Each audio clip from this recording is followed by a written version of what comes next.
bisa 4 tahun. 4 tahun. Subsidinya berapa yang mulia? Kemudian dendanya 200 juta, subsidinya 4 bulan. 4 bulan. Ya, untuk restitusinya 302 juta, 468, subsidinya 3 bulan. Saya boleh berbicara dengan penasihat hukum saya dulu yang mulia? Ya, bisa diberi kesempatan. Iya yang mulia. Gimana? Mau konsul sekarang atau nanti aja? Nanti aja ya, kamu bisa, masih ada upaya hukum, waktu yang diberikan oleh undang-undang masih ada 7 hari ya, kamu bisa melakukan pikir-pikir atau menyatakan banding. Demikian juga untuk umum ya. Baik yang mulia. Izin yang mulia minta putusan lengkapnya. Bisa diambil kapan ya putusan lengkapnya? Ini sudah siap. Sudah bisa ambil hari ini ya? Gimana? Sudah terbukti ya, Pak. Oh, besok bisa ya Pak? Besok bisa? Bisa, ini sudah upload aja sudah. Oh iya. Bisa. Baik, dengan demikian untuk sidang perkara ini sudah selesai dan kita menyatakan. Terima kasih yang mulia. Mau kan ajak saya? Berani dimana Pak Erik? Tunggu, jangan dulu. Saya dulu, saya mau tahu yang itu. Itu buat apa kata bilang 258, 285, 6 tahun. 12 tahun itu. Jangan begitu. Ada, saya habis-habisan ngobatin anak saya bukan sedikit.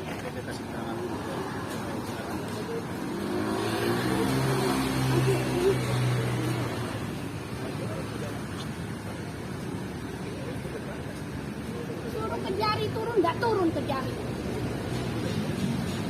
Dihadapin yang begini mulu. Ayo bang.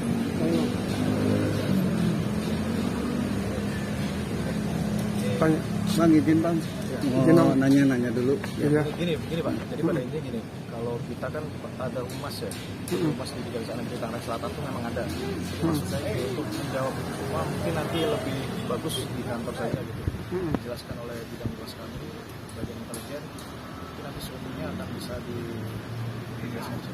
Kurang lebih seperti itu. Terima kasih kepada rekan-rekan wartawan, terima kasih untuk wartawan.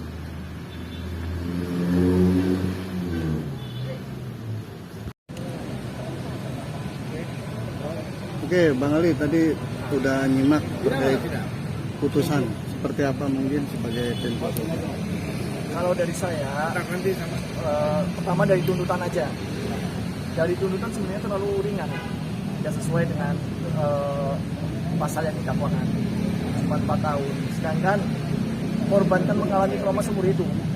Kedua, ada penurunan penyakit ke korban.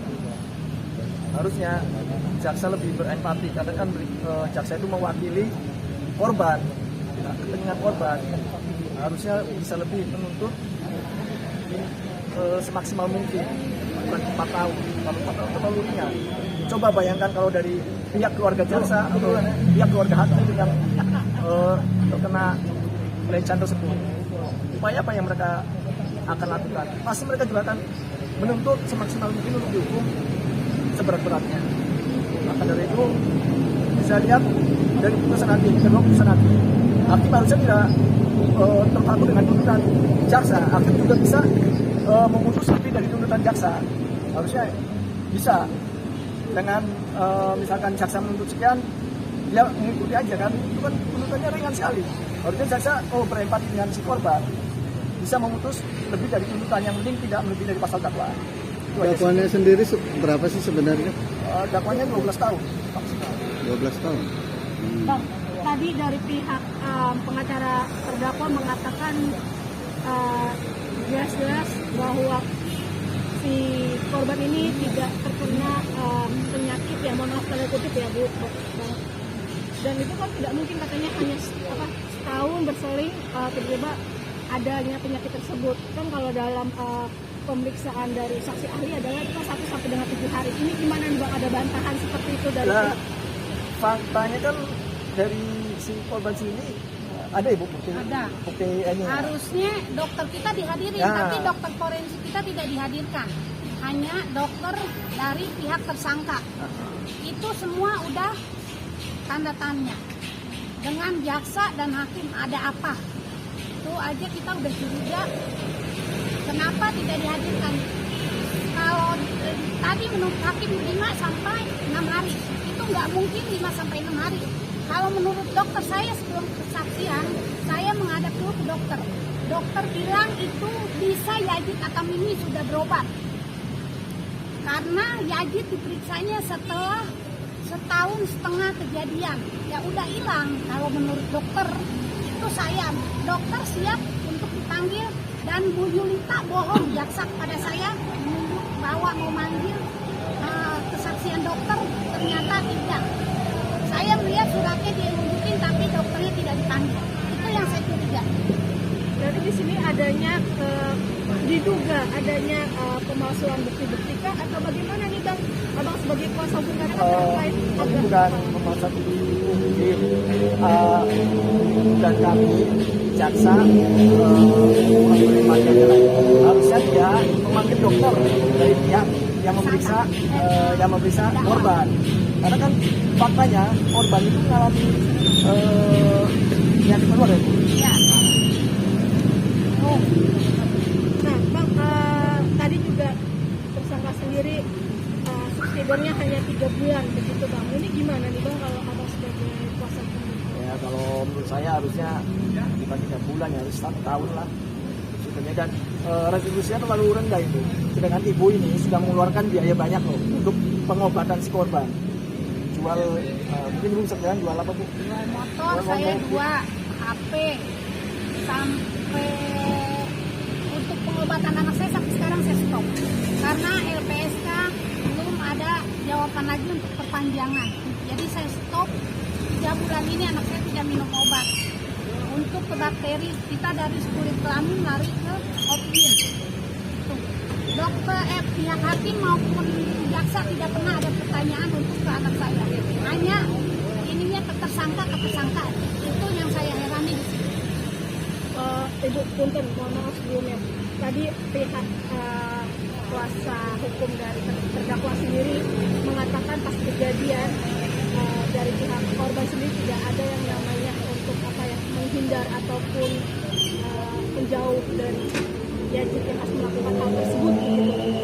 Katanya tidak ada paksaan ataupun sebagainya. Ini gimana Ibu sebagai keluarga korban sebagai korban? Bohong, tidak ada paksaan. Saya tahu Yazid. Yazid kalau disuruh masuk nggak pernah mau. Bohong itu Yazid, banyak bohong. Karena saya melihat dari saksi Yazid pun tidak ada yang tahu. Hanya saya, Pak Latif dan kakaknya Vina. Sama Vina kita berempat. Sama neneknya Vina karena neneknya Vina keadaannya lumpuh lagi. Bisa ngomong itu bisa. Dia ngelihat. Bohong itu Yazid banyak bohong. Itu aja udah janggal. Tunangan di September tadi. Tunangan di Oktober bukan di September. Kejadian di Desember.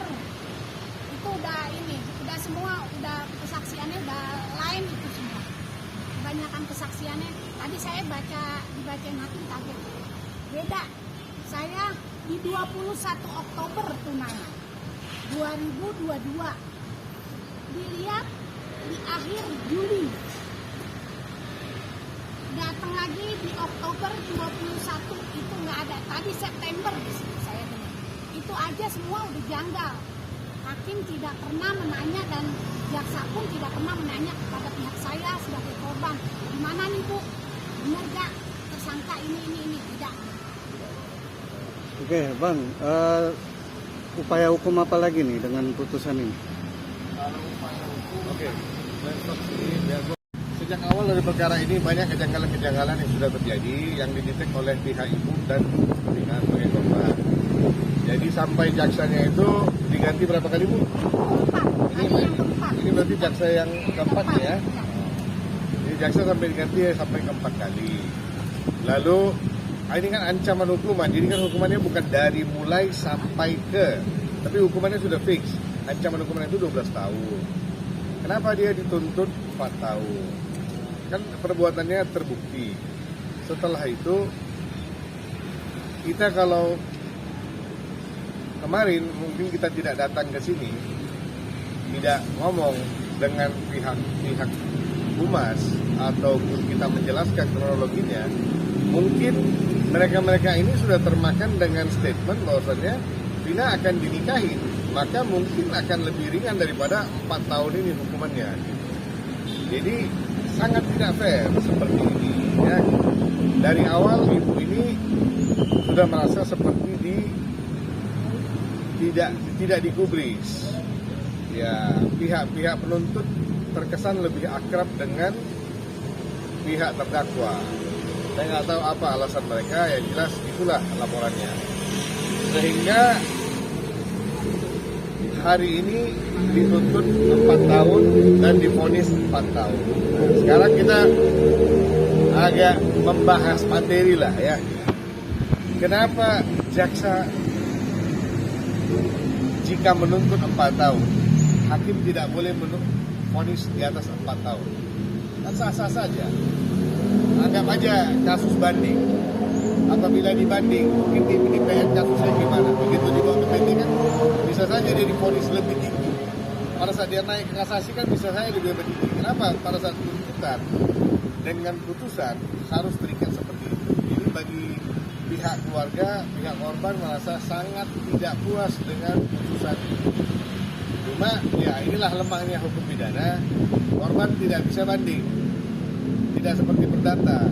Kalau di perdata mereka bisa banding. Kalau di sini kan wewenang banding itu diambil oleh jaksa. Nah sekarang kalau jaksanya netral, kalau jaksanya tidak netral, bagaimana? Mau kemana manusia mencari keadilan? Kalau di ujung tempat keadilan pun sudah begini praktiknya. Jadi ya intinya klien kami tidak puas dengan putusan yang diberikan selama 4 tahun dan restitusi hanya 300 juta dan subsidiarnya 3 bulan saja. Ya, ini sangat tidak fair. Jadi pasti saya yakin ini orang pasti akan memilih untuk tidak membayar dan menjalani 3 bulan tersebut. Karena sangat-sangat singkat. 3 bulan sebagai pengganti 300 juta. Ini bukan vonis dalam kasus mega korupsi. Untuk 3 bulan itu mahal bagi seseorang untuk spend time di dalam. Jadi ya intinya banyak saksi-saksi yang tidak benar dalam perkara ini, termasuk ada salah satu temannya pelaku Bu ya. Ada salah satu teman pelaku yang memberikan keterangan tidak benar yang dimana dia tidak ada dan tidak mengakui, dia tidak mengetahui kejadian itu, tapi dia memberikan saksi, dia memberikan kesaksian. Nah, kita akan membuat laporan terhadap orang itu terkait dengan keterangan dia yang tidak benar. Saya baru masuk dalam perkara ini, saya akan gali kembali perkara ini. Ini belum selesai ya, ini baru selesai di sini. Saya akan gali kembali perkara ini dia. Kita akan bongkar semua skandal. Bang, ada rencana nggak sih Bang untuk melaporkan jaksa ataupun hakim ini Bang nantinya kan mengadukan diperkirakan adanya permainan nih? Saya akan serahkan sama Ibu. Gimana Bu? Saya akan laporkan jaksa maupun hakim. Saya dari awal kecewa dengan hakim. Saya disuruh keluar selalu dan tidak tahu apa. Ibu ada buat keributan di dalam sidang? Pernah. Tidak, tapi Saya tetap disuruh keluar. Disuruh keluar. Wah, sudah nggak benar ini. Terus, bagaimana dengan jaksa? Sama, jaksa tidak pernah membela. Kalau saya suruh keluar, jaksa diam saja.